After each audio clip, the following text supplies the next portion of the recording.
akangoonekwa nembonje shumba liri kari pospilad manyama budza ticheti akangotanga achivhunzwa ndopakatanga ungochema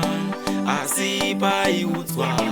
aitoti mai vanobheka mazuva ekutanga vachimuonesa aiti mai mafaro vanondikonesa apachiona nhasi azovashoresa apa kubasa vanga vatomunyoresa kudai wakateerera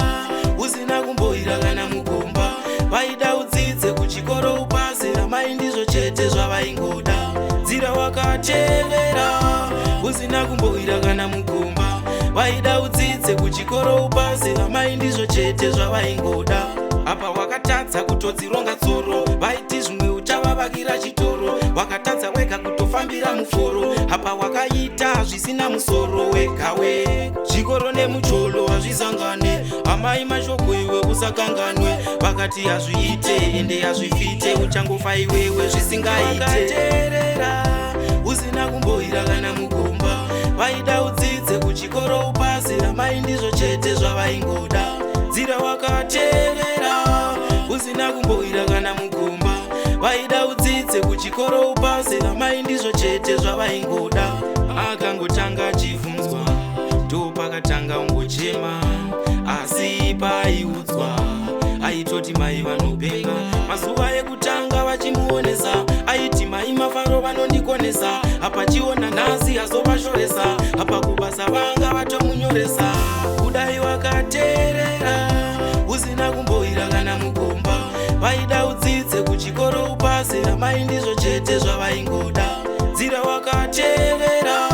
usina kumboira kana mukomba vaida udzidze kuchikoro upase ramai ndizvo chete zvavaingoda apa wakatadza kutodzironga tsoro vaiti zvimwe uchavavakira chitoro wakatadza wega kutofambira muforo apa wakaita zvisina musoro wegawe chikoro nemucholo hazvisangane amai mashoko iwe usakanganwe vakati hazviite ende hazvifite uchangofa iwewe zvisingaiteerera